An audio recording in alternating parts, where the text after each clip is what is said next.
Very, very special episode of Nothing's Off the Table. I have my first ever sponsor, AA and GA. His name's Ronnie A. I've spoken about him in previous episodes.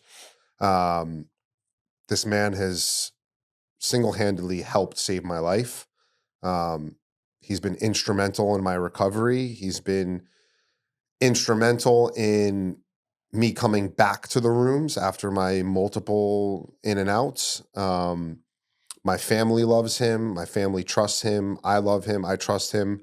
And besides me, this man is a fucking legend in the rooms of Alcoholics Anonymous and Gamblers Anonymous. He has saved many lives.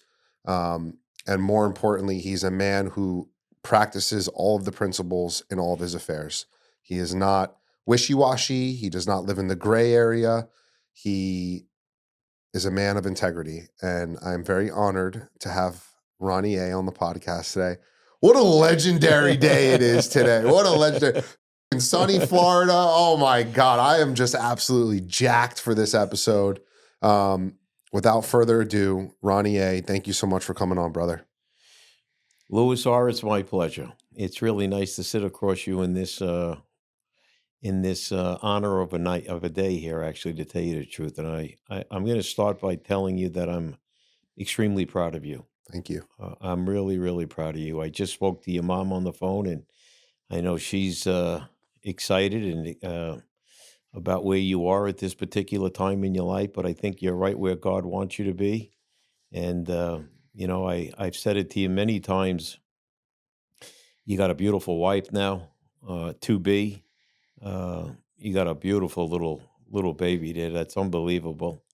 And you got mom and dad that love you more than life itself. And I truly believe that you're on the journey now to stay. It's what I call the yellow brick road.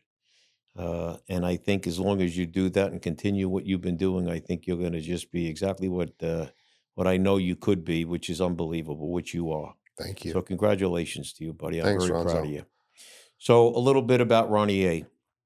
I'm a 69-year-old man. I just moved to Florida, but I'm going to start from the beginning, Louis, to when I was a little boy. My journey started, and although there's going to be a lot of sports involved with my therapy here today, it's because me growing up, it was not some of my life, it was all of my life. And you'll hear it as I explain. So when I was 7 years old, I went to a junior high school and I got introduced to the game of soccer.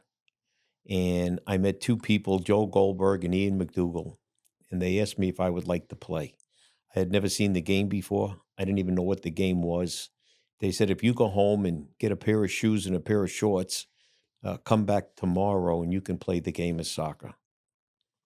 And I ran home to my mom and I said, Mom, I want to play. I want to play. She gave me a pair of shorts, a pair of shoes. And the next day I went, and that started my introduction into the game of soccer. 2 weeks later, those two guys came to my family's house and they said, your son is a little different than everyone else on the team. And my mother said, I don't understand. In what way? They said, well, he's the best player on the team. He's this, he's the fastest. We've never seen anything like him. And my mother was so excited, saying, oh, that's wonderful. That's great. Thank you so much. Then the guy said, no, you don't understand. This kid has something he's like a prodigy kind of a boy. Well, they ended up telling my parents that they wanted to send me to England. And my mother said, he's 7 years old. And 2 weeks later, I went to England. I went to Manchester United, and I was there for a month, and those two guys took me. And they wanted to keep me there at that particular time to start my journey with soccer.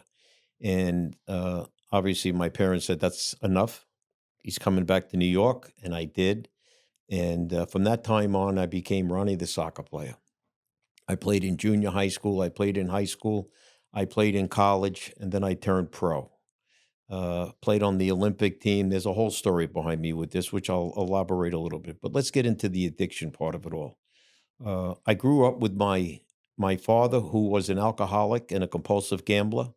The apple fell right on my head. I picked up the same exact two addictions. And then I also had another three that I added on, which was drugs, sex, and I smoked cigarettes. So I had to deal with 5 addictions, Lewis, in order to get to where I am today. I couldn't deal with 4. I had to do all 5. And my therapist and many people told me if you're not in recovery with all of your addictions, then you're simply not in recovery. And it resonated with me, and I didn't want to stop all of them. Uh, but I have today. I have arrested all 5 of those addictions today. And when I grew up, my father, as I was saying, was a an alcoholic, dysfunctional. Used to go to Roosevelt Raceway. He worked right behind there as a printer, and he would come home on Friday nights with no pay because he would lose the money as soon as he got it at the racetrack, as well as he would come home drunk. So my mother always got introduced to a Friday night husband who had no money for the household bills, as well as he was intoxicated. That went on for many and many years. My mother was the saint of the whole. Between me and my father, what we did to my poor mother uh, was a shame. Was a shame. Um, my I have a twin sister. Her name is Bonnie. She just had a double lung transplant. She's doing great. Uh, I have another brother and sister. They're called Charles and Joanne. So we have 2 sets of twins in our family: boy, girl, boy, girl.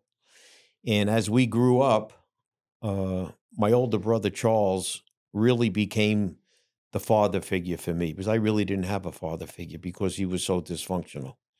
And so my brother really did a lot of things for me as a young boy, teenager in high school. He was always there for me, always did things for me, always guided me in the right direction, always had good advice for me.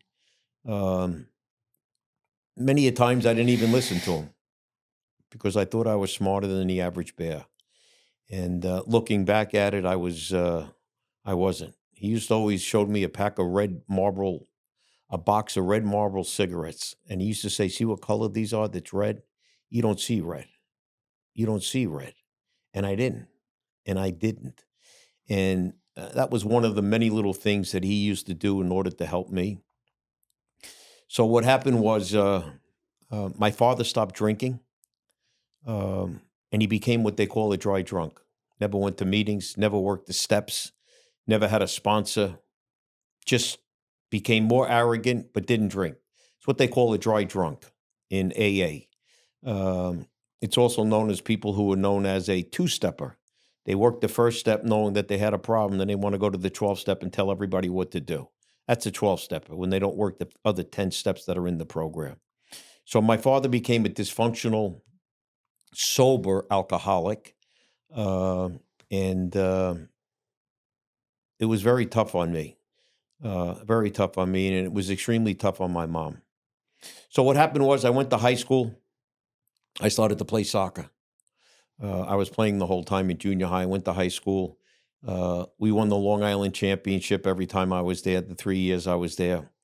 I became and I was voted the best player in all of Long Island. I won a Jim Steen Award. I get messages all the time from people saying they don't know where to start in their recovery, that they feel lost.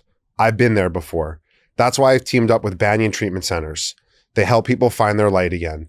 It's not about shame or labels. It's about getting your life back. Look, guys, I don't partner with just anybody. I truly believe in the brand and the work they're doing. Banyan is compassionate people who actually care about helping you heal. So if that's where you are right now, reach out. Call the number in my description or send me a message, and I'll personally make sure you get connected to the right people. You're not alone, and this could be the moment your life starts to change. One year, my senior year, we went 18-0-0. We scored 99 goals for us, and we had 4 goals against us. It was written up as one of the best teams ever. Probably still is. They said we could have beaten college teams and all that kind of stuff. So the reason why I'm talking about that now is because in high school, I drank, I drugged, I womanized, I smoked cigarettes, and I was gambling. I had all 5 of my addictions going. When was the first time you drank? First time I drank, Lewis, I want to say I was probably about 13, 14 years old. I was in a lot, and I got introduced to some of my friends who said, have a beer and have a drink, and that's what started it. you know. Did you feel like after that first drink when you were you like, "Oh, I like the effect that's produced by this?" Or was it just something you were doing at the time to like socially fit in? I think it was more that I socially was to fit in because as good as I was as an athlete, I didn't have good self-esteem. I never really liked myself, and I certainly didn't love myself.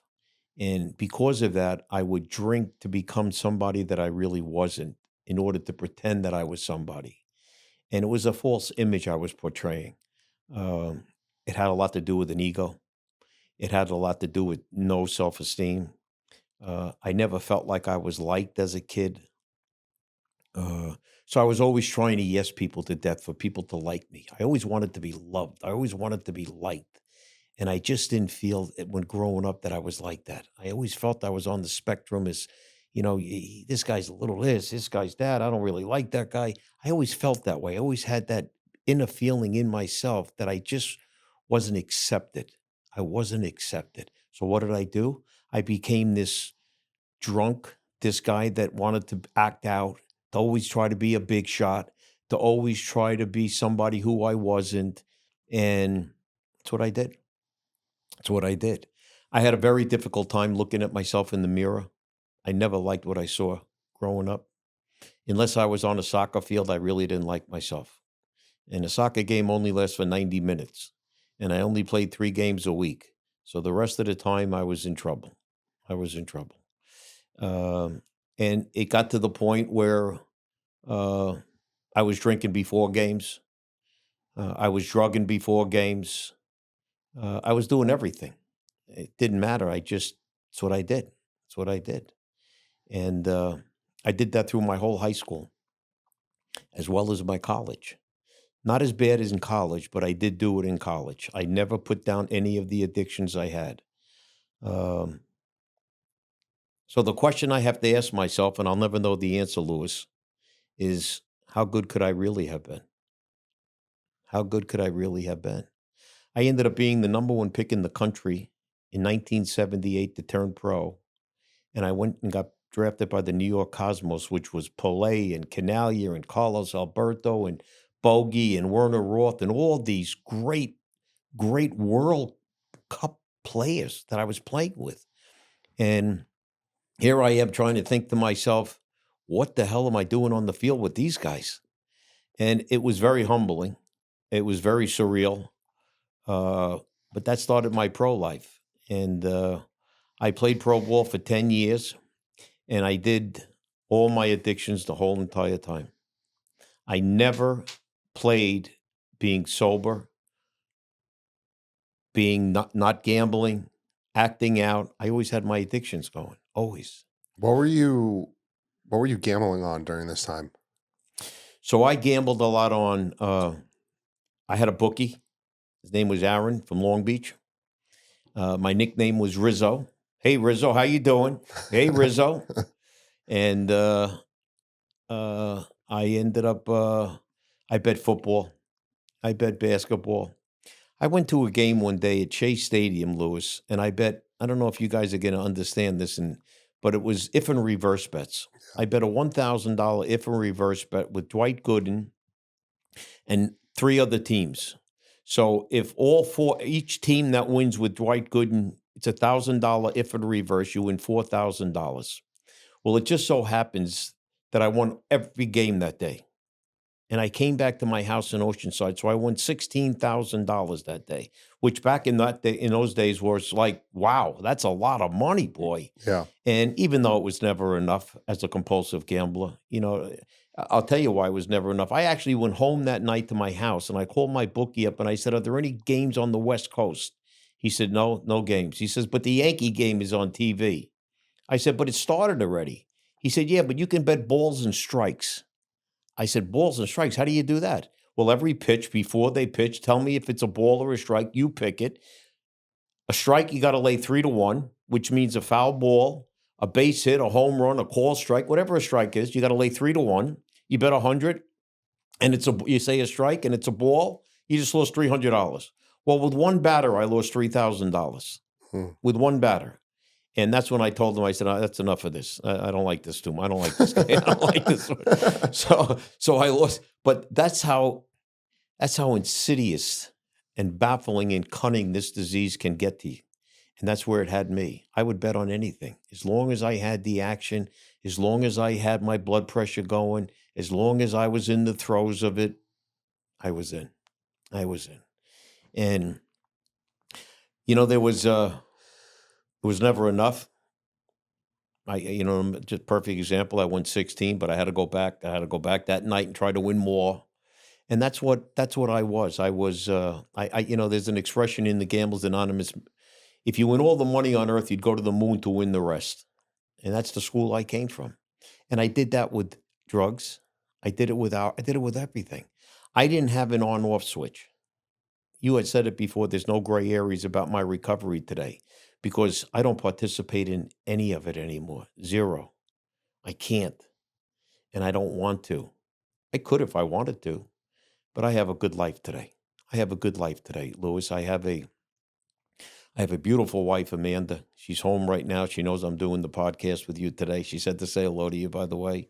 Send her my love. I just bought a house in Florida. I got a great family. I just came back from the Bahamas.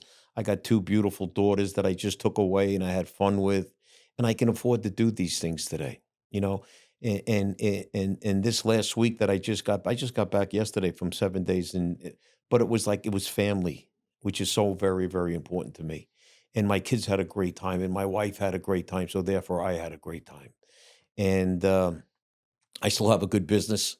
I'm running a men's division that I started about 9 years ago, uh, and I'm doing well with it. It's really going good. I just partnered up with a great New York Giant Hall of Famer called Leonard Marshall. He became my partner. We got the NFL license. We can make that on all men's accessories. I have the Major League Baseball with the Yankees and all that. I've been working with the president of the New York Yankees. He had a little something to do with it, not a lot, but he got me introduced to some people. Randy Levine. I went to high school with Randy Levine. You know him. Your mother knows him. And so I got some really nice things going on. I'm really excited about my business. I'm still working. I go back and forth from Florida to New York. I still work under my brother's company and his two boys, Chucky and Eric. Their company's name is Stone Mountain. I'll give them a mention, and I still work with them, and they're doing great too. The kids, I'm really proud of these two boys. They really have been doing a great job, and so I got a good life today. I got a good life today, Lewis, and it's all because I got into a 12-step program. That's the whole answer to my problem. That was the answer to my problem. And I worked those steps really hard, the 12 steps of recovery. I have a sponsor. He actually did a podcast with you here, Bruce W. Yes, sir. And he's been a big mentor of mine. He's been a security blanket to me. Whenever I have something going on, he just has so much reasoning. It's scary. And so he's been a big help in my recovery in so many ways. So I'm very fortunate. I'm very fortunate today, Lewis, because a lot of people in recovery don't get the gift that me and you have today. They don't see it. They just don't see it. And they think they're smarter than we are at this particular time in our lives, and they think they got it figured out. Yeah. And Sean H, who has been your sponsor, and he always talks about, we take our will back, meaning we make our own decisions. We start to decide. We don't need the program. We don't need Ronnie A. We don't need Bruce W. We don't need all these people. I can do it without any help. I don't need to go to a church meeting, and I don't want to listen to therapies. I don't want to work the steps.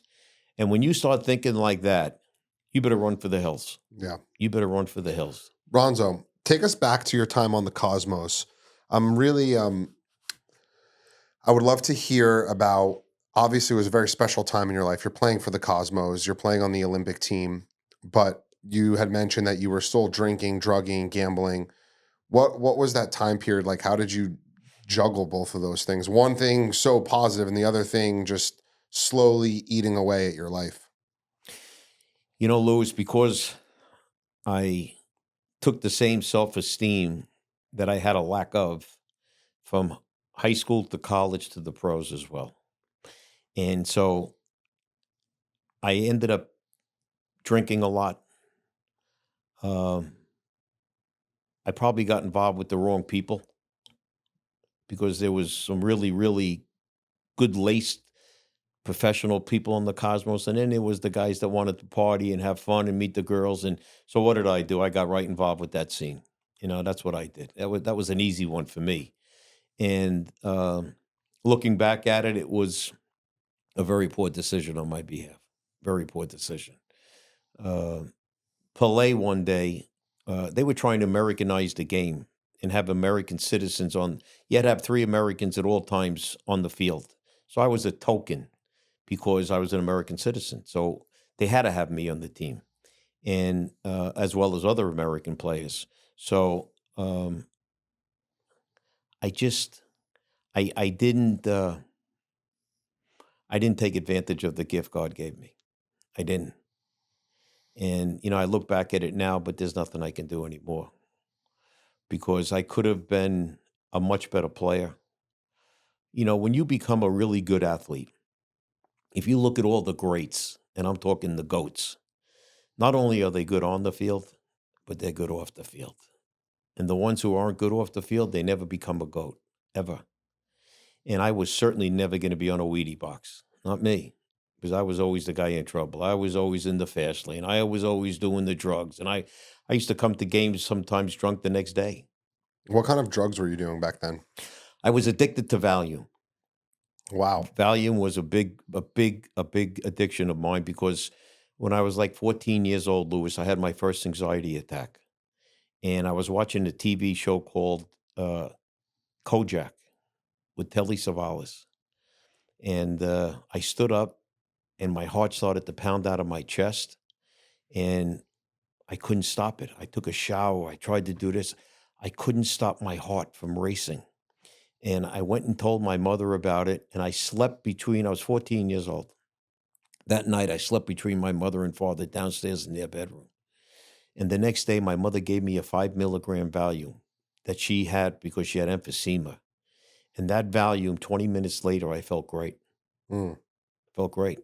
It was like everything was like back to normal again. And for the next 20 years, I was addicted to Valium. How much Valium are you doing a day? I was usually doing about 15 milligrams, 5 in the morning, 5 in the afternoon, and 5 in nighttime. But I didn't take it every day. What happened to me, and I didn't know, is that when I stopped taking it after a while, I became addicted to it, and I started to detox from it. So I would just be popping around, doing my thing, having fun, and all of a sudden I'd have an anxiety attack. And what did I do? I took a Valium. But what was happening to me was the reason I was having that anxiety attack was because I was detoxing from the drug. I didn't know that. I didn't know that. And I had a situation, I was at Adelphi in college, and I had an anxiety attack in the car, and I pulled the cop car over. I was driving a car, and I pulled him over. He came out with his gun drawn at me. And I sat on the curb, and I put my hands up. I said, no, no, no, I'm not looking for trouble. I don't feel good. Well, he got an ambulance for me. I went to the hospital. Usual stuff, yeah, anxiety, that kind of stuff.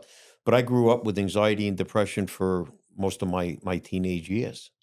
And so, only when I had uh, uh, when I got married, Lewis, my wife divorced me 37 days after my marriage, and I had 2 kids at the time. And my family came to my house and they did an intervention for me. And my older brother Charles spearheaded it. My 2 sisters, Joanne and Bonnie, were there. My wife was there. Everybody was there. And I walked out of the bedroom and I walked into a living room. I thought someone had died. Little did I know I was going to my own funeral. And they all said to me, you're in trouble. Now, my mother had just died. She died September 5th of 1990. I went into recovery October 17th of 1990. And from the 5th of September until the 17th of October, I drank every day because I couldn't handle my mother's death. And they finally had an intervention for me. And they said, Ronnie, you're going to kill yourself. I had 15 people in my living room. And they said, here's the deal. They gave me an ultimatum, which is the right thing to do in an intervention. How do I know? Because I became an interventionist. I've done over 100 of them in my career. That's another story. My brother told me to go inside. He said, within 5, 10 minutes, come back out and let me know what you want to do. If you want to get help, we're going to send you to a detox center right now. And then you're going to go to Holliswood Hospital in Queens for an inpatient 28-day program that we have you all taken care of. Or we want nothing to do with you. That means don't call us. Nothing. Goodbye. You're out of our lives. And I said, man, this is serious stuff going on here. I said, wow. I went into my bedroom. I had Valium I used to keep them in my lapel jacket of my suit. And the first thing I wanted to do was to take a Valium because I was like, I was shaking, rattling, and rolling. And I said, I can't do this. I got to stop. I don't know what made me do it, Louis, but something I think it was like a bolt of lightning from upstairs here. Divine intervention. It was just unbelievable. And I walked outside. I said, okay, what do I got to do? And everyone started to cry. I said, I'm going. Why are you guys crying? They were happy. I never picked up a drink or a drug ever since. But what I did do is I stopped gambling 4 years later. See, I got 35 years in recovery with alcohol and drugs on October 17th. And ironically, I stopped on October 17th with Gamblers Anonymous on the same exact date. But I did it 4 years later. Why? Because my sponsor said, Ronnie, you switched addictions. You went from this to that. You're justifying that you're not doing this, but you can still do that. And that's when I learned that I had to stop everything. And I've never relapsed in any of my addictions. I work the steps to the fullest. I run a step meeting on Sunday nights. I've been doing that for the last 7, 8 years. I sponsor quite a bit of people. And some of these young kids are being taught the right way, how to work the steps, because that is the principle of the program. Every day I work the steps, Louis. Step 10, I take a personal inventory of myself. When I'm wrong, I promptly admit it. I do that every day. Step 11, sort through prayer and meditation. I pray all the time. You see my chains that I'm wearing? If you notice, they're actually inside. They're usually outside, but I always have these outside. People always say, why do you wear your chains outside? I got St. Jude on here. I got the hands of prayer on here. I got the serenity prayer on here, and I got Jesus on the cross on here. And I got a little soccer ball to remind me that I used to be somebody. You still are. Well, I don't know about that. Listen, you know what? Better. You're better than the soccer player now. Thank you. I you know something, Louis? I feel better. I feel like I got the gift. I took advantage of the gift this time, and it's something I just can't let go of anymore. I got to stay this way, because I never want to get back. Yeah, I'm gonna tell you a cute story. When I celebrated 1 year in Gamblers Anonymous at 31st Street at the Church of the Good Shepherd between 2nd and 3rd Avenue, which, by the way, is where I met you. Yep. Which is the biggest Gamblers Anonymous meeting in the world, that what I know of, and I think anybody else knows of. I called my dad up. Now, remember in the beginning of this, I told you my dad had stopped drinking. Well, he never stopped gambling. And he was 79 years old. And I celebrated 1 year, and I called Dad up. Mom had already passed. And I said, hey, Dad, I'm going to celebrate 1 year in GA. He goes, GA? He goes, I thought you were in AA. He goes, what the hell is GA? And I said, that's Gamblers Anonymous. He goes, you a gambler? I never knew you gambled. I said, that's because I'm a sneaky bastard. Okay, that's why I was gambling. He says, wow. I said, why don't you come to the meeting tonight, Dad? I'm going to celebrate 1 year. Well, I took him to the diner, Louis, at the Moonstruck.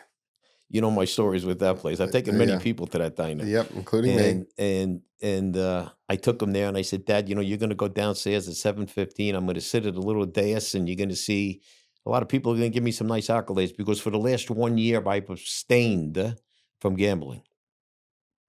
He said, wow. So we do. We go to the meeting, 7:15. We come back at 9:30. Now, mind you, he's still gambling. He's 79 years old, still gambling. We go back to the diner, and I said, hey, Dad, what'd you think of the meeting? He goes, son, he goes, I got to tell you something. I can't tell you how proud I am of you. The things that I heard tonight were just overwhelming to me, and I am so grateful. I'm so happy I came. I'm so happy I heard. I said, thanks, Dad. That means, every time I tell this story a lot, but I always get goosebumps when I tell this story about my father.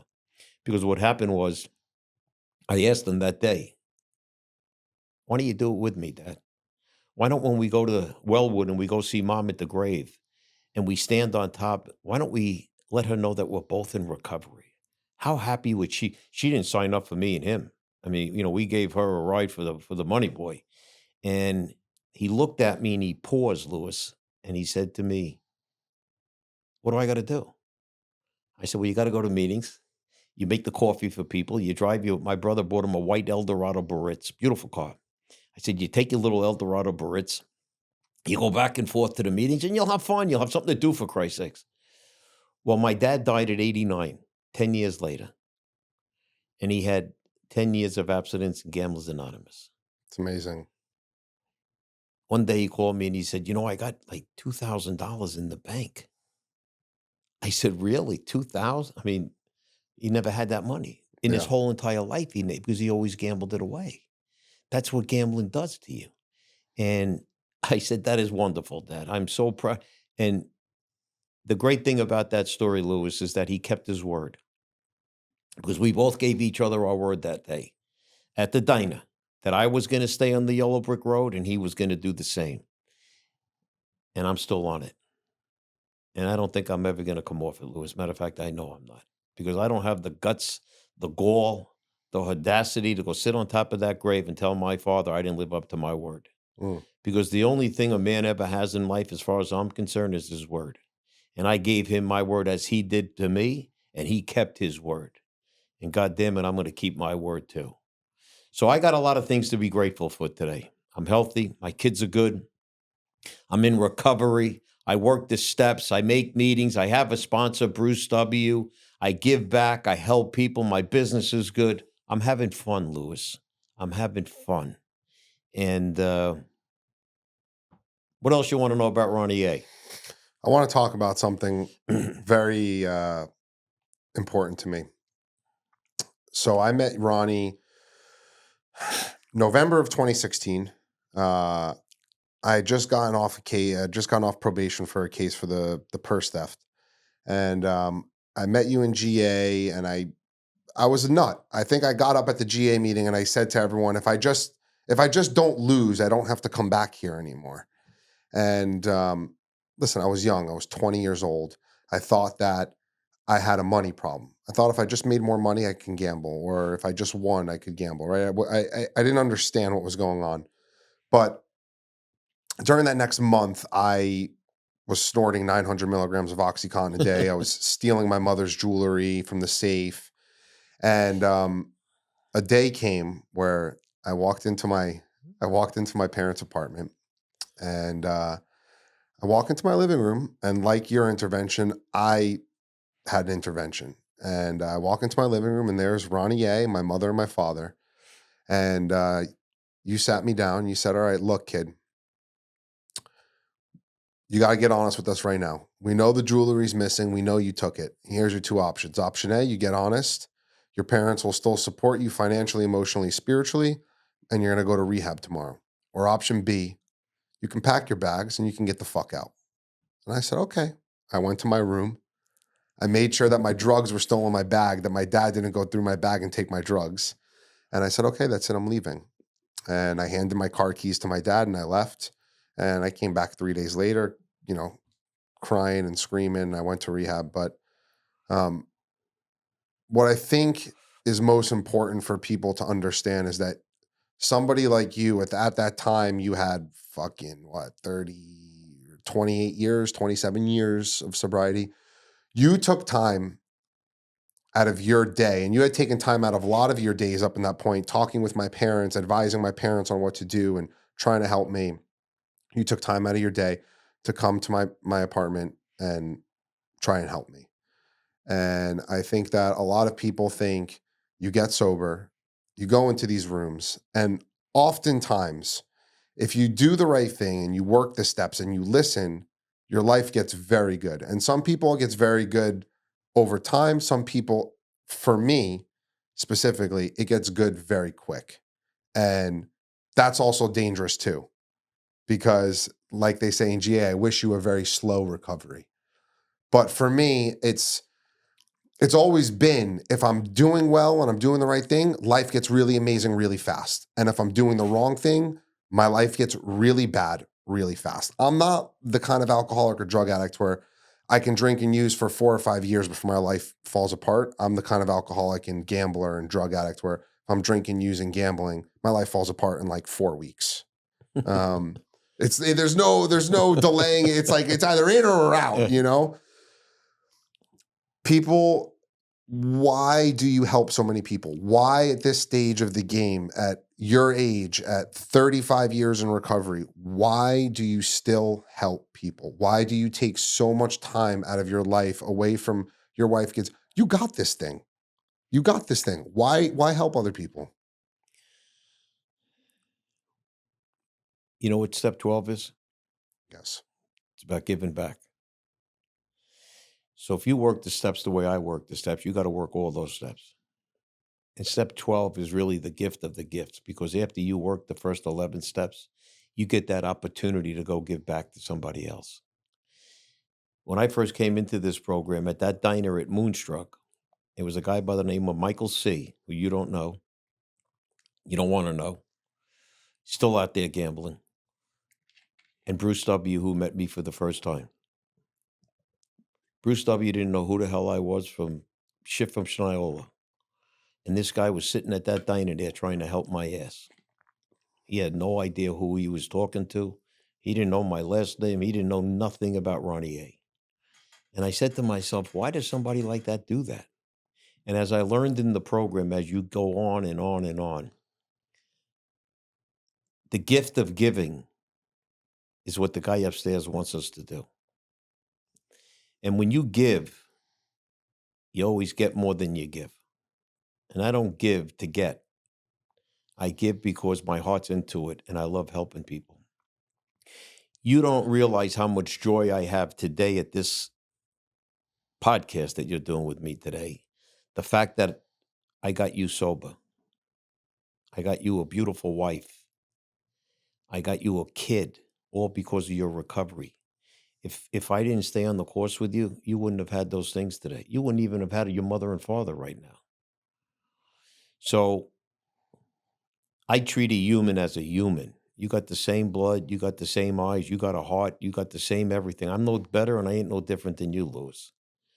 But somebody was there to help my ass 35 years ago. And it's my turn to keep it going. And that's why I keep giving back. And I told your mother and father I was going to get you. I told them. I said, I don't know when, but I'm not going to give up on this kid. I'm going to get him. And everyone said, get rid of him. He's doing this. He's doing that. I never gave up on you. I don't give up on anybody. I don't care what they do, how they do it. I don't have that in me to give up. I always go back at them. If they've relapsed, they've relapsed. But I can't see kicking someone at the curb and just saying, and I don't want to deal with you no more. Because for me, it's just a little bit of effort to try to help that person. And if I can accomplish it, which I do most of the time, the reward is overwhelming. I've saved somebody's life. I know what it's like for people in recovery who help other people. It's like going to a doctor and you telling the doctor, I got this, this, and this. And he says, if you do this, this, and this, you're going to be okay. I know what it is for a doctor to save people's lives. What a feeling that must be. Well, we get the same thing in this program when we help somebody like what I did with you or what Bruce W. did with me. If Bruce W. didn't do with me, I don't know if I'd be sitting here today. I'll tell you one thing. If I didn't get into recovery, there's a real good chance I wouldn't have been in this chair. It would. Listen, I've done it all. I've seen it all, man. I've been on the top of the mountain, the middle of the mountain, and the bottom of the mountain. And every time I was on the bottom of the mountain, I was using and abusing and doing things I shouldn't have been doing. So there's got to be some logic behind that. When is enough enough? When do I get off this carousel of insanity that Bruce W. planted in my head? When do I start to realize that life is about being kind, about being caring, about being giving, about not, you know what it is not to lie in life? You know how many people, I sometimes I wonder, and by the way, I was a pathological liar. There was nobody bigger than me. I don't think anybody. You could have questioned my name if it was really the right name that I was saying to myself, okay? Because that's how pathetic I was with the way. Why did I lie? Because I was always doing things that were wrong. I was always covering my tracks. I was always trying to be this big shot, this guy. I used to go to places like, I always had to be the big shot. Always had to be the big shot. I don't want to be a big shot no more. I'm really happy being a small potato fry today. I'm a homebody. I stay with my wife. I got a little dog, 3 cats. My kids are good. My business is good. I'm a happy camper. And that's why I want to help people, because somebody helped me in more ways than one. They gave me another chance at life, and I'm reaping the rewards because of it. And as you get on your journey, you got 3 years now, correct? 3 years in You're going to be January. doing the same thing. And you already are, just like what you're doing right here today. This podcast will go out to people, and hopefully somebody will like what me and you were talking about and will help somebody. That's why we're both here today. We're not getting Correct. paid to do that. Well, you might be. I don't know, but I'm not. I Correct. came here because I wanted to help people, and I think it's important that we get the message out to everybody. There's so much gambling going on in this world today. Look what just happened in the NBA. Yeah, let's talk about that. Go ahead. So I see this, and I obviously have a lot of different emotions, but the first emotion I have when I saw everything that came out was, thank fucking God I am not gambling anymore. It affects me because I am a compulsive gambler in recovery, and it brings up emotions, but it doesn't affect me. It definitely does not affect me the way it would have if I was still out there gambling. If I was still out there gambling, I'd be like, oh, I bet on that game. I'm gonna go get my money back, or the thoughts will start spinning. But I think what's most important in what's going on today is that gambling, even when I was gambling, up until about 3 or 4 years ago, it wasn't legal. You couldn't do the FanDuel, the DraftKings, the Caesars, the this, the that. You had to call the book. You were in your time. You had to drive to the fucking payphone to go and put in a bet. Now it's on the TVs. It's being marketed with LeBron James and celebrities and all these people like partners and endorsements for gambling. And you, as a compulsive gambler, I look at that and I say, man, this is evil. This is evil. And you know why it's evil? It's because they are so successful because people lose. My dad would say to me, he would say, when you walk around Vegas, what do you think? I go, it's fucking nice. He goes, yeah, what do you think? That place is made off of fucking winners? Vegas is built off of people losing. That's And, right. you know, to me, it's a very scary time. It doesn't remind me, I wasn't alive during this time, but my mom and I were talking about it. It was like when cigarettes were being advertised with Marilyn Monroe, and it was sexy and glamorized, and it was this whole thing. And now there's no more advertisements for cigarettes. You buy a pack of cigarettes, it says, warning, smoking cigarettes causes cancer. It has pictures of black lungs on it or whatever it is. We are in the time right now where it's Marilyn Monroe smoking cigarettes, and it's being advertising, glamorize, all these things. And the even scarier part about this, if you are a compulsive gambler and you've burned your life down, you cannot go to rehab on insurance because insurance does not classify compulsive gambling as a mental health disorder. That's right. So your only chance of getting help right now is going to Gamblers Anonymous, which, by the way, as somebody who's a compulsive gambler and an alcoholic and drug addict, I've done the world tour of rehabs. My mother and father should own about 25 treatment centers right now with the amount of fucking money they spent on that. The only thing that's ever worked for me in staying sober is going to Alcoholics Anonymous and Gamblers Anonymous and practicing the 12 steps. The only thing that has ever kept me sober, it's the only thing that's ever kept me happy, joyous, and free. Every other thing was it was a Band-Aid on a wound that needed fucking a tourniquet and stitches. And, you know, Ronnie, it's very scary. It's very, very scary. I know people who have kids who are 15, 16 years old, and they're using their father's social security number to place bets on FanDuel. And listen, it's like $2 bets, $5 bets, whatever. That's where it starts. Listen, I started betting $100 a game. And then next thing I know, blink my eyes, 8 years later, I'm putting 100,000 on the Super Bowl. How the fuck did that happen? Yeah. And the thing about gambling is it's so insidious, right? You walk in here, you're drunk, you're high. I'd look at you and say, Ronnie, what the fuck are you on? You could walk in here right now, you could have $1 million on the football game right now. We'd have no idea. And the financial aspect of it is a whole nother thing, right? It's like you gamble. I gambled for so long that reality of money and what money meant was so distorted. Now I get $1,000. I'm like, wow, okay, that's great. That's amazing. I'm good. I used to look at it as $1,000 as one parlay. Yep. It's this whole distortion and this whole thing. Um, I wanna ask you a couple questions because you've been in recovery for a very long time, 35 years. It can't all have been good in that 35 years. When things have gotten tough, if there are certain situations that stick out to you in your mind, what tools of the program did you use to get through those situations? When I first got into um, Gamblers Anonymous, uh, I lived in a New York showroom, my New York showroom on 10 West 33rd Street for 6 years by myself on a pull-out bed. I had to work with the superintendent of the building to put rabbit ears on top to get a TV so I can watch TV. I had no shower. When I had to go to the men's room in the middle of the night, I had to walk all the way down to the hall and come all the way back and unlock my door to get back into my bed. I did that for 6 years, Louis. 6 years I did that by myself. But I never gave up. I never gave up, man.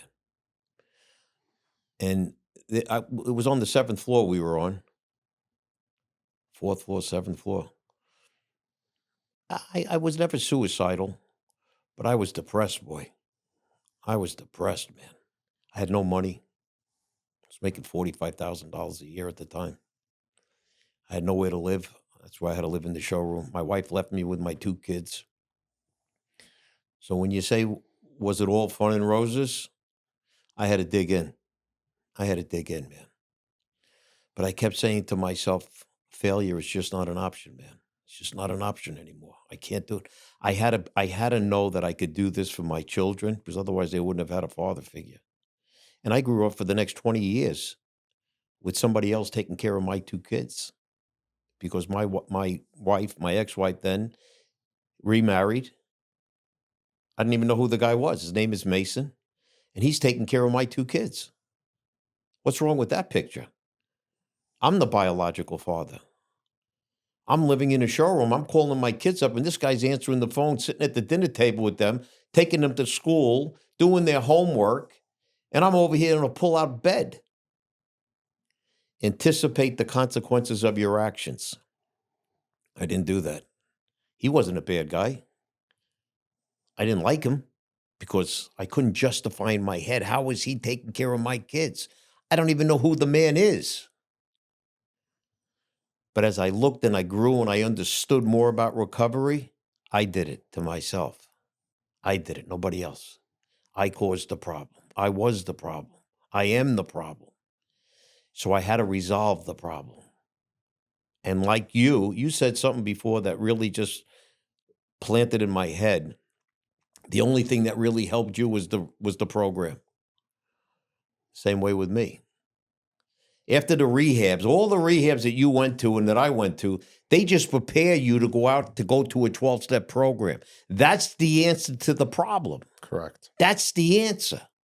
And if you're not working the steps, you're not in recovery. You don't know what the gift is. They call it a 12-step program for a reason. So the gift that they give to us, and if we don't utilize it and take advantage of it, shame on us. Shame on us. And I wasn't going to do that at the age of 34. I wasn't going to say that I lost this war. I wasn't going to do it, man. And I wasn't going to become a statistic. You know what a statistic is? Those are the people who died from our addictions, that never got the gift that we got, that are in the grave right now. And there's a lot of people dying today. Because they don't. I'd like to really know the answer to it. Why? You know, I really think, Louis, they just don't want to stop. I think there's 2 things. They just don't want to stop. Good, I'm listening. I think the first thing is fentanyl. Is fentanyl? Fentanyl. Yeah. I stopped using opiates at the very, very beginning of when fentanyl was being brought into this country. But now with fentanyl, it's addicts who are just using, and think they're doing heroin or think they're doing pills, and there's fentanyl in the pills or the dope, and they drop dead. They say it's like a smaller than a grain of rice of fentanyl can kill somebody. Exactly. And then the second thing I do think is that, listen, it took me 10 years to get 1 year sober. I had to be beaten down to a point where I couldn't take it anymore. And I had heard the message. And I think hearing the message, even as early on as I did with you, is when every time I went back out, I'd have that voice in my head. It'd be like, this ain't going to last long. You know how this is going to end. So once that voice entered my head, I never drank and drugged and enjoyed it the way I did before that message was ever brought into my life.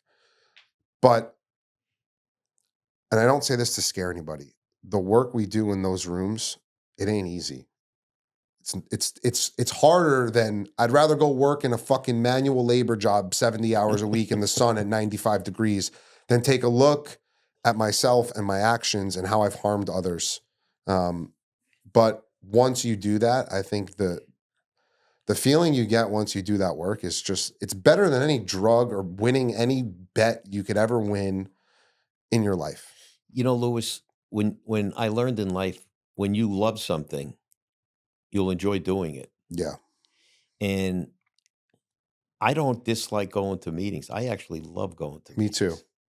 I get such a I look forward to going with Mike T and the Richie W's. My good friend Isaac K passed away. The Tony S's, I see Bruce, I see all the guys. Yeah. These are my friends today. I don't have acquaintances outside the program really to much of a degree. Yeah. It's all the people in the program that I associate with today because they say stick with the winners, not the losers, right? Yeah. And so by being around those people keeps me safe. If I'm with them, we're not going to a casino. We're not going out and betting. But if I hang out with people that are doing all those things, which I don't do, what am I doing with those people? That's not what I need. They're not part. And I had to get rid of all those friends. I used to think those people were my friends. They weren't my friends. They weren't my friends. They just wanted me to see. I don't know what they wanted from me, but they weren't my friends. Yeah. Because when I went into recovery, I didn't see anybody there at my bedside saying, you need help. Let me do this for you. They were still doing their shit. So what kind of friends were they? They weren't their friends, my friends. So when you love something, I love my business. I can't wait every day to get up and work. This is the first vacation I went on in 10 years since I started my Amends because I love doing it. Yeah. It gives me a great feeling about myself that I accomplished something. And I had people tell me that I couldn't do it. I had a lot of people think that I was dumber than a rock, that I couldn't do it. And you want to know something? I proved them wrong. They're eating crow. And my brother's the biggest guilt of it all because he used to say to me, you're only good at sales. You're only good at sales. Just do what just sell. You're a salesman. You're the best salesman I've ever seen. But you don't know how to run a company. You don't know what you're doing. That's what he used to say to me. He can't say that to me anymore. He can't say that to me anymore, man, because I proved him wrong. And many other people. Okay, when someone challenges me that I can't do something, you better look out because I'm going to go after it. Could you ever have done that without recovery? Without the rooms? No. No shot, right? No shot. No shot. I wouldn't be in this chair without my recovery. I'm telling you, Lewis, I would have been probably dead. If you really want to know the truth, I probably would have been dead. Jail, institution. Hey, listen, I've been everywhere. Yeah. But no, there's no way I could have done it without my recovery. No way. My thinking is so different today. I tell my buyers I tell the people that work for me in my company, and they sell my men stuff, don't ever lie to a buyer. Don't make up a story. Don't do anything except tell them the truth. And sometimes, a salesman will say, oh, this stuff is blowing out in Macy's. It's good over here. And they're really bullshitting. I don't want to hear that. Don't tell me that. If I don't have the right product to sell a retailer, then I don't deserve the business. That's the mentality. But that's the mentality that I got from recovery. Honestly. I'm not trying to get over on people. When you get over on somebody and you think you're smarter than them by bullshitting them, it's going to come. Once a buyer in my business knows that you bullshitted them, you're done. You're done. It's over. They will never trust you again. You will never get the business you deserve. And that's probably true in a lot of different aspects in life. In life, it's true. Yeah. In everything. Yeah. In everything, Lewis. And that's what recovery teaches us. You know why I love doing this podcast? And it's funny because I'll say this. Ronnie, when he heard I was starting this podcast, was not too fond of the idea. He thought that I was too early on in my gambler's recovery. I don't know if you knew enough about what it was. And the podcast is not really about me. It's about the guests who come on. And I try to bring on guests who are in recovery, who have a very good message. And I did it initially in the beginning for selfish reasons. And the selfish reasons was you Googled me and you saw the murder trial, the hookers, the pills, the Chanel bag theft. And I said, this is a chance for me to tell my story from my point of view as a sick and suffering child and an addict, and get it all out there. And I was gonna, my thought was, I'll film a couple episodes. If I like it, I'll keep going. I'll probably do 5 or 6 episodes and then I'll stop. We have, I've filmed over 35 episodes to this point. Right. We've Very released good. 24 episodes, and it's really turning out nicely. And it's turning out nicely, and I'll tell you why. I'm passionate about it. I love it. Doesn't feel like work, even though it is work. I'm not making life-changing money. I'm making enough money right now to pay for my editors for the podcast. Good. But what I love about it is people are messaging me saying how much this podcast is helping them, or asking me what they can do. I can't stop gambling. What should I do? Okay, where are you based out of? I'm in Canada. I Google GA meetings in Canada, send it to them. Go to this meeting, raise your hand, ask for help. People will help you. This is the most authentic and true version of myself that I have felt in 31 years of living, is being a man in recovery. And the second part about it is I was scared. You want to know why I was scared? Yeah. Because I knew once I fucking started this, I can't do any more bullshit. Right. I can't do this and then walk out on the street and fucking road rage and flip people off, or fucking go to massage parlors or whatever else is not in recovery. I knew once I started this, I have to be a man of recovery. And even now, sometimes at the gym or somewhere, someone will bother me or give me a look, and the ego will want to come out, and I'll have to say to myself, I can't do that anymore. That's not who I am. And I'm building something for myself. I'm building something for my family, for my son, that when my son's 15, 16, 17, he gets to watch all of this shit and say, wow, my dad's fucking cool. My dad is, 20 years sober at this time, whatever it is. Louis, I got to tell you, I was wrong. Promptly admit it. Because I thought in the beginning when you said that you were doing this, I thought it was more for an ego thing for you, and I didn't want you to go down that rabbit hole. But as I look back at it, and you know what really changed my way of thinking about this whole thing? When I saw you with Bruce, and I watched that podcast. Yeah. And that made a whole hell of a lot of sense to me, because that message was just to help people, man. That's what that message was for.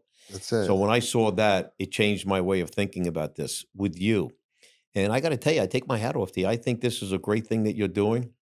I think you're going to hit a lot of people with this. And I think if people listen carefully to some of the recovery stories that we all have, Yeah. I think it could only enhance them and help them. I really do believe that. Yeah, that's just, you know what this is? This is a 2 people meeting. That's it. That's what it is. I want to, the thing about us is we're blessed. We have New York City meetings, Alcoholics Anonymous, Gamblers. We hear amazing speakers. We have amazing people around us, but there are millions and millions of people across America that don't have access to those meetings. And I think this is helping that. This is helping people who don't have access to watch us and say, oh, Lewis is doing this. Look how I could do it too. Or I don't Ronnie know if I A. agree with that. I think the problem is the people are just not finding the meetings because they're all over the world. If you want to get to a meeting, listen, I moved from the Hamptons out to Florida. Yeah. I found meetings. Yeah. As soon as I was here, I found meetings. Yeah. If you want to find a meeting, just go to a church, go online, figure it out. If you want to find it, you will find it. If you don't want to find it, you want to make excuses, you'll make excuses for it. I lived in New York for my whole life. Right. I never found the meetings. Right, exactly. And there's meetings on every block, in every church and temple over there. Yeah. That's what it is. So you just got, if you want to find it, if you want to stop gambling, if you want to stop drinking, whatever your drugs are, you will do it. Yeah. If you don't want to do it, enjoy yourself. Go do what you got to do. But it ain't going to be a pretty ending. I'm telling you, it's not going to be a pretty ending. I've never seen it end pretty. Yeah. It doesn't end pretty. But this is people's choices. It's a choice what you want to do with your life. There's only 2 choices. You can make a left or you can make a right. You can go into recovery or you can go into the nights of hell. Which one do you want? Hello? Which one do you want? Yeah. And a lot of people go to nights of hell. Yeah. Because they don't want to get into recovery. They don't want to go, they don't want to do the work. They don't want to do the steps. They don't want to listen to this. It's okay. Go do what you got to do. But I'll see you in jail. I'll see you in an institution. Or for that matter, I'll even see you at the gravesite, because I've been to many graves where people have died because they don't get the gift. Yeah. They don't get what's underneath the Christmas tree. It's the best present you're going to get. Open the bow up. There's a beautiful gift in here. It's called the 12 Steps of Recovery. Yeah. That's the name of the game, no pun intended. We're going to end it on this.